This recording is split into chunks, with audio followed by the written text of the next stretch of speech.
নমস্কাৰ বন্ধুসকল, আপোনালোক আমাৰ অনুষ্ঠানলৈ পুনৰবাৰ স্বাগতম জনাইছোঁ।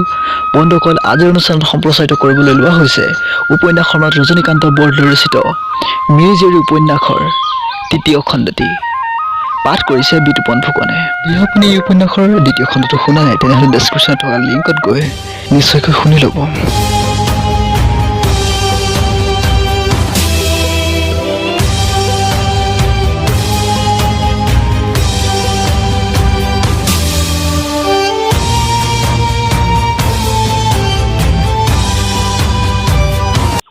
তৃতীয় অধ্যায়, মিৰি গাঁৱত।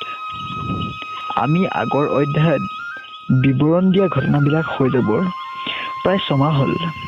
আজি কাতি মাহৰ 7 দিন যায়। সোৱণশিৰিৰ পাৰত থকা মিৰি গাঁৱত ৰাতি পুৱাইছে মাথোন। মিৰি গাঁৱত বৰ ধুমধাম। ডেকা গাভৰুহঁতে চিকুণ চিকুণ কানি কাপোৰ পিন্ধি ঘৰে ঘৰে হাতত খৰাহী লৈ চাউল, লোণ, তেল, মাহ তুলিছে। ঘৰে ঘৰে পাত কাঁহী ইত্যাদি গোটাইছে। ইফালে 12টামান মানুহে 6টামান গাহৰি ভাৰ কৰি আনিছে। 2টা মানুহে এটা বৰ ডাঙৰ খাঙত প্ৰায় 2 কুৰিমান কুকুৰা চৰা ভাৰ কৰি নিছে। ডাঙৰ ডাঙৰ টৌ, ঘটি, বাতি ঘৰে ঘৰে বুঢ়ী মাইকীবিলাকে উলিয়াই দিছে। আনন্দ উল্লাসতে ডেকা গাভৰুৱে হতাহতি কৰি নিছে। কাচি ৰ'দ প্ৰায় পূৰত হ'ল। সকলো মাল বস্তু মৰং ঘৰত চাপিলগৈ। লাহে লাহে গাঁৱৰ বুঢ়া বুঢ়ী, ল'ৰা ছোৱালী সকলো মৰং ঘৰলৈ লৰ দিলেহি।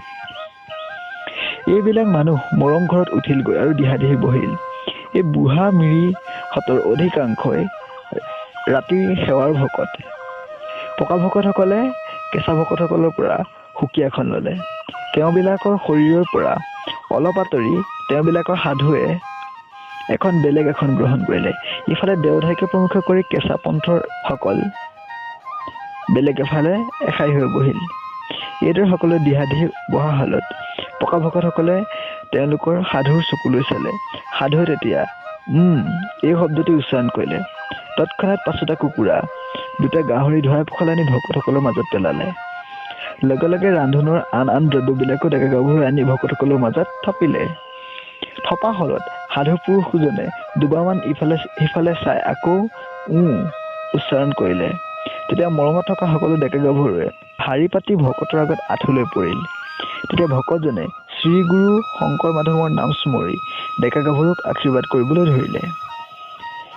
বোলো তোৰাসকলে শ্ৰী গুৰুৰ চৰণক চিন্তি তেওঁ যেন আমাৰ এই ডেকা গাভৰুসকলক আকৌ আহে বছৰলৈ তেওঁলোকৰ চৰণত এনেকৈ সেৱা কৰিবলৈ শক্তি দিয়ে। এইবিলাক যেন ভালে কুশলে থাকে, এটাইৰে মনত যেন সদায় ৰং ধেমালি থাকে। আহে বছৰলৈ যেন খেতি বাতি বাৰু হয়, মেঘাৰ বিজুলীয়ে যেন অন্যায় নকৰে। শ্ৰী গুৰুৰ চৰণে যে আমাৰ শীতলে ৰাখে, ৰাম হৰি। এইদৰে আশীৰ্বাদ দিয়া হ'ল। ডেকা গাভৰু উঠিল। তেতিয়া অনুমতি লৈ ৰান্ধনি উঠিল। সাজ ৰান্ধিবলৈ ধৰিলে। ইফালে ভকতসকলে বাতিয়ে বাতিয়ে অমৃত পান কৰিবলৈ ধৰিলে। ভকতসকলে নিজে বাতি ধৰিব নোৱাৰে। একোজন ভকতনীয়ে তোৰাসকলক অমৃত পান কৰাই দিব লাগে, তেহে তোৰাসকলৰ অমৃত পান হয়। এইদৰে অমৃতৰ শৰাধ শেষ হ'ল। ভকতীয়া চিয়াৰ পাল পৰিল। সাধুৱে লগাই দিলে। মৰা নদী পাৰ প্ৰভু জীৱই আছে ৰৈ, জীৱই আছে ৰৈ। দেখা দেখা বন্ধু সব মোৰ ভেলৰ বিলৈ, ভেলৰ বিলৈ। কাউৰী শগুনী শৃগাল মহাদানী শৃগাল মহাদানী। শগুনীয়ে দোকান দিয়ে মাংস খাই টানি মাংস খাই টানি। এইদৰে চিয়া গোৱা শেষ হ'ল। সিফালে ৰান্ধন বাঢ়ন চলিল। পকা ভকতসকলে আশীৰ্বাদ দিয়া ডেকা গাভৰুসকলৰ ভিতৰত আমি দ্বিতীয় অধ্যায়ত উনুকীয়া, জংকী আৰু পানেও আছিল। ক'ব নোৱাৰো কি শক্তিতনো সিহঁত দুয়ো আশীৰ্বাদ লওঁতে লগালগি হৈহে আঁঠু ল'বলৈ পৰিলে। আমি দুইটাৰ ভিতৰত ইটোৱে সিটোৱে কথা বতৰা পতা মুঠেই নেদেখিলো। তথাপি কি শক্তি বলতনো এনেকুৱা এটা মহৎ ক্ৰিয়াটোত ইহঁত দুয়ো একেলগে বৰ মাগিব পালে, তাক আমি এতিয়াও ধৰিব নোৱাৰিলো। যি কি নহওক, যথাসময়ত সাজ তৈয়াৰ হ'ল। সমস্ত দিশ তেনেই চৰুৰে শাৰীয়ে আনি ভকতসকলৰ মাজত পেলালে। বাঢ়নি উঠিল।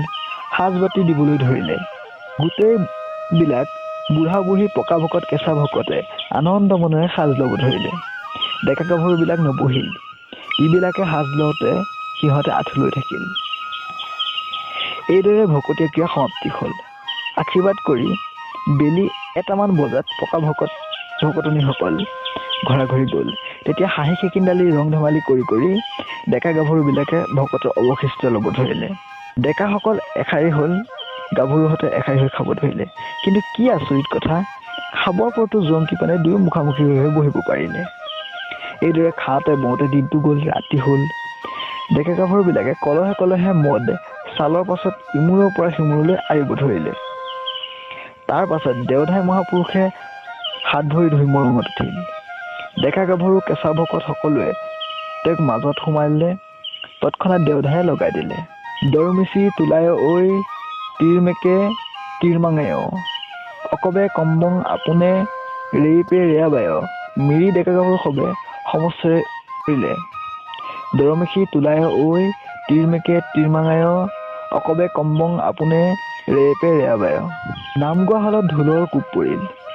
দেওধাইক মাছ কৰি ডেকা গাভৰুসকলে কছাৰী মাদল কোবোৱা নাচৰ দৰে বা চাওতালৰ জোম নচাৰ দৰে ঢোলৰ শব্দত এটি নতুন নিয়মে ঘূৰি ঘূৰি নাচ পাতিলে। নাচ শেষ হ'ল। তেতিয়া আকৌ দেওধায়ে লগাই দিলে, দৰমিচি তোলায় ঐ তিৰমেকে তিৰমাঙায়, অকবে কম্বং আপোনে ৰেইপে ৰেয়াবায়। আগৰ দৰে আকৌ নাচ চলিল, আকৌ গান হ'ল, আকৌ নাচ গান শেষ হ'ল। তেতিয়া দেওধায়ে চাঙত ডাঙৰকৈ এহাতমান ওপৰলৈ এটা জাপ মাৰি লগাই দিলে, উক্কে ৰুমনে তাৰেলি কৰে। ডেকা গাভৰুৱে গালে, দৰমিচি তোলায় ঐ তিৰমেকে তিৰমাঙায়, অকবে কম্বং আপোনে ৰেইপে ৰেয়াবায়। আকৌ দেওধায়ে জাপ মাৰি লগালে, কাংৰে বকায়গা। ডেকা গাভৰুহঁতে গালে, দৰমিচি তোলায় ঐ তিৰমেকে তিৰমাঙায়, অকবে কম্বং আপোনে ৰেইপে ৰেয়াবায়। এইবাৰ দেওধাই ডেকা গাভৰু এটাৰে ভাগৰ লাগিল। এটাইবিলাকে উঠি ছালৰ কামিত আৰি থোৱা অমৃত বাটি বাটি পাণ কৰিব ধৰিলে। অমৃত পাণ কৰা শেষ হ'ল। তেতিয়া আকৌ আগৰ দৰে সিহঁতে জুম পাতিলেগৈ। এইদৰে দেওধাই নতুন উৎসাহেৰে লগাই দিলে, দাদাম বনেং দাদিও পেকামা কামদামা কলপি কামদাং নিতুঙা কলপি। তৎক্ষণাত ডেকা গাভৰুহঁতে সমস্যাৰে ধৰিলে, দাদাম বনেং দাদিং পেকামা কামদামা কলপি কামদাং নিতুঙা কলপি। আকৌ ঢোল খোল বাজিলে, ডেকা গাভৰুবিলাকে নাচিবলৈ ধৰিলে। লাও বাঁহী তাল ইত্যাদিৰ শব্দত গাঁওখন থলকি পৰিল। ৰাতিও বেছি হৈ আহিল। এইদৰে মিৰি চাওডুব ক্ৰিয়া চলিব ধৰিলে। চাওডুব ক্ৰিয়াৰ লগে লগে মদ চলিব ধৰিলে। দেওধাইৰ গাত দেও চৰি আহিল। ক্ৰমে মিৰি দেৱতাৰ নাচবিলাক আৰু দেওধাইৰ পদবিলাক আৰু গহীন হ'বলৈ ধৰিলে। ৰাতি পুৱা হ'ল। তৎক্ষণাত দেওধায়ে লগালে, পাংকেয়া ৰেগৰেগে পমিয়া ৰেগৰেগে। এইদৰে দেওধাইৰ গাত দেৱে সম্পূৰ্ণৰূপে লম্ভিল। ৰেগি ৰেগামৰ পৰা কাৰচিং কাৰটান নাম আহি দেওধাইক লাগ দিলে। দেওধাই তেতিয়া অচেতন হৈ পৰিল। ডেকা গাভৰুৱে আঁঠুলৈ সুধিব ধৰিলে, হে প্ৰভু কওকচোন, আহে বছৰলৈ আমাৰ খেতি বাতি বাৰু হ'বনে? দেওধাই, হ'ব। ডেকা গাভৰু, মেঘে বিজুলীয়ে আমাক একো অন্যায় নকৰিবনে? দেওধাই, মোক ভালকৈ পূজা দিলে একো হানি বিঘিনি নাপাব। ডেকা গাভৰু, গাঁৱত পানী লগা জ্বৰ নৰিয়া নহ'বতো? দেওধাই, নহ'ব, কিন্তু মোক ভালকৈ পূজা দিব লাগিব। ডেকা গাভৰু, দিম বাৰু কওকচোন, আমি সকলো ডেকা গাভৰু ভালে থাকিমনে? দেওধাই, কিছুপৰ ৰৈ, থাকিবি, কিন্তু এটা বেয়াও আছে। ডেকা গাভৰু, কওকচোন প্ৰভু, বেয়াটোনো কি? ডেকা গাভৰু এই প্ৰশ্নত দেওধাই ভালেমান পৰ মনে মনে থাকিল। অৱশেষত কিছুমান আইলাং বাইলাং বকিব ধৰিলে। ডেকা গাভৰুৱে তাক বুজিব নোৱাৰিলে। এনেতে তাৰ গাৰ পৰা দেৱে এৰা দিলে। দেওধাই উঠি বহিল আৰু একোকে ক'ব নোৱাৰাত পৰিলে। এইদৰে দাংদুপিত ঠিকনা চোৱাৰ লগে লগে ৰাতিপুৱাল। তেতিয়া এটাইবিলাকে নৈত গা পা ধুই আহি জোৰৰ পূজা আৰম্ভ কৰিলে। এই পূজা কৰোঁতে বেলি দুপৰীয়া হ'ল। কাৰচিং কাৰটান মত্তবে চিনেক দহমুখ দংকং লুজি লেইটাং মুগলি মিৰেমা ইত্যাদি সকলো দেৱতাই মদ গাহৰি কুকুৰা ইত্যাদি পূজা খাই স্বস্থানলৈ গুচি গ'ল। দেওধাই পূজাৰ অৱশিষ্ট খাই বৈ উঠি ৰূপ 5 টকা কাপোৰ এযোৰ পাই ঘৰ পালেগৈ। আন বয়সীয়াল মিৰিবিলাক ঘৰা ঘৰি গ'ল। কিন্তু ডেকা গাভৰু বিহু নাভাগিল। বেলি ভাটি দিলে। ডেকা গাভৰুৱে মৰমৰ আগতে আনন্দৰে বিহু পাতি টোল পাৰ লগালে। জোঙে জোঙে নাচ চলিল। যি জাকলৈ যাবলৈ বাল পালে সি সেই জাকলৈকে গ'ল। পানী আৰু জংকি দুয়ো একে জাকতে থাকিলে, এৰাই নকৰিলে। এইবাৰ পুনে জংকীয়ে বিহু লগাই দিলে। চতে যাই যাই বয়াগে পালেই পুলিলে বেবেলি লতা, কৈনো তাকে মানে উৰকৈ নপৰে সৰুটি লেডেঙৰ কটা। জংকীৰ গোৱা শেষ হ'ল, ঢোল বাজিল, পানেইকে প্ৰমুখ্য কৰি গাভৰুতে নাচিব ধৰিলে। নাচ শেষ হ'ল, এইবাৰ পানেইয়ে লগালে। চৰাই মনে মতি শুইউৰি মাৰিলে কোটাই বেঙেনাৰ তলত, কিনোদায়ে জগাৰলো চেনেঙৈ নামাতে গধূলি পুৱা। আকৌ এজাগত এজন ডেকাই লগালে, কাকিনি তামোলত কপৌ বাই ললে, পৰে যেন দেখো সৰুটি মনে মা নৰিয়া পৰিলে, মৰে যেন দেখো। ইয়াৰ পাছত এজনী গাভৰুৱে লগালে, চাপৰি চাপৰি মই তোলো বাবৰি, আৰাম বিৰি কৰে কৰি, যাকে চাই পুৰো তাকে যে নেদেখো, কিনো জুয়ে লগা চকু। এনেকুৱাবিলাক নৃত্য গীত চলিল। নৃত্যৰ উৰ নপৰে, গীতৰ উৰ নপৰে, এনেই মিৰি ডেকা গাভৰু সদায় ৰঙিয়াল। এতিয়া আকৌ তাতে অমৃত ৰসে সিহঁতক উত্তাল কৰি তুলিছে। এইদৰে নাচি থাকোঁতে জংকীয়ে চেক চাই এবাৰ পানেইক অকলে লগ পাই ক'লে, পানেই, তই মোক এবাৰ এঠাইত দেখা দিব পাৰিবিনে?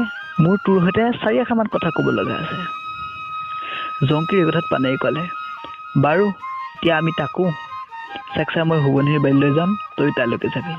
কি কথা ক'বলৈ খুজিছ কবি। পানেই আৰু জংকীৰ মাজত মুহূৰ্তৰ ভিতৰতে কথা বতৰা হ'ল, কোনোৱে তাত ধৰিব নোৱাৰিলে। নাচ বাগ ৰাতিও চলিব ধৰিলে। আকৌ ডেকা গাভৰুৰ খাবৰ সময় হ'ল। তেতিয়া পানেই নিজৰ কথা মতে এটা চল দেখুৱাই সোৱণিৰ বাৰীলৈ অকলে গ'ল। জংকীয়েও মই ঘৰৰ পৰা আহোঁ বুলি ঘৰলৈ মুখ কৰি গ'ল হয়, কিন্তু প্ৰকৃততে ঘৰলৈ নগৈ সোৱণিৰ বালি পালেগৈ। চকুৰ নিমিষতে তৰিতৰ বলতেনে সি পানেইৰ ওচৰ চাপিল।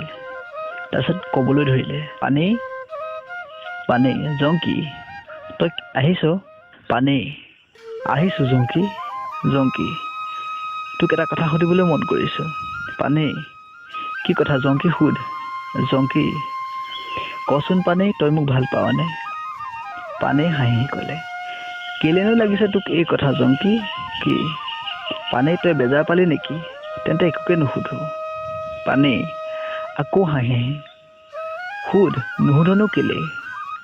জংকী, তেন্তে কচোন, তই মোক মৰম কৰনে? পানেই, মই ক'ব নোৱাৰো। জংকী, মই বুজিলোঁ পানেই, তই মোক ভাল নাপাৱ। নহ'লেনো আজি নাচত তই মাজে মাজে কুমুদৰ ফালে কেলে বাৰে বাৰে চাই আছিলি? পানেই, এয়া তই কি কথা কচোন? জংকী, এৰা পানেই, মই বঢ়িয়াকৈ বুজিছোঁ। তই মোক ভাল নাপাৱ, তই কুমুদকহে ভাল পাৱ।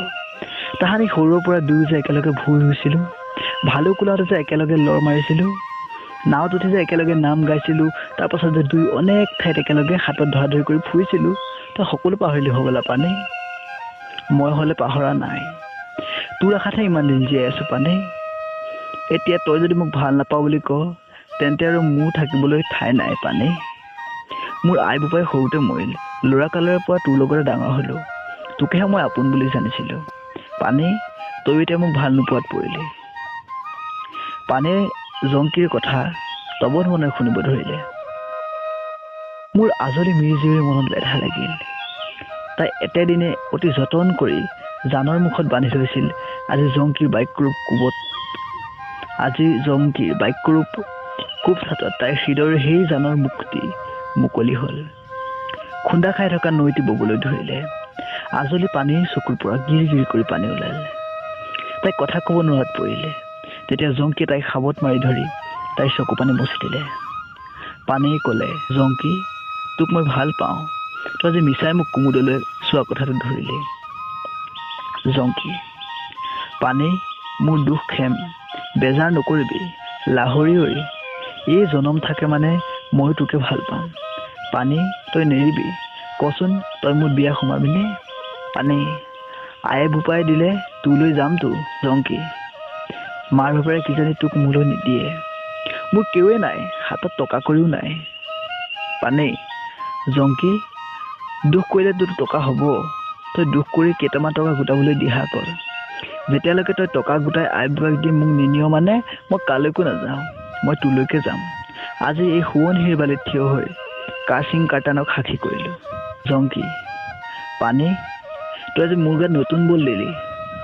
যাওঁ দেই পানেই, মই আৰু আজিৰ পৰা দুখ কৰি টকা শিকা গোটাই তোক নিম।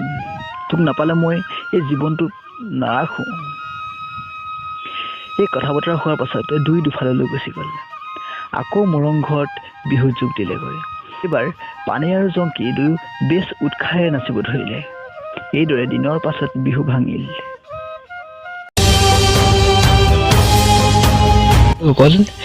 উপন্যাসখনত ৰজনীকান্ত বৰদলৈ ৰচিত মিৰিজীয়ৰী উপন্যাসৰ ৩য় অধ্যায়ৰ ইমানতে সমাপ্তি ঘটিছে। মিৰিজীয়ৰী উপন্যাসৰ ৪ৰ্থ খণ্ডটি শুনিবলৈ আমাৰ চেনেলটো নিশ্চয়কৈ ছাবস্ক্ৰাইব কৰি লওক আৰু তাৰ কাষত থকা বেল আইকনটো প্ৰেছ কৰক। ভিডিঅ'টো ভাল লাগিলে আপোনাৰ বন্ধুসকলৰ মাজত শ্বেয়াৰ কৰি দিয়ক। ধন্যবাদ।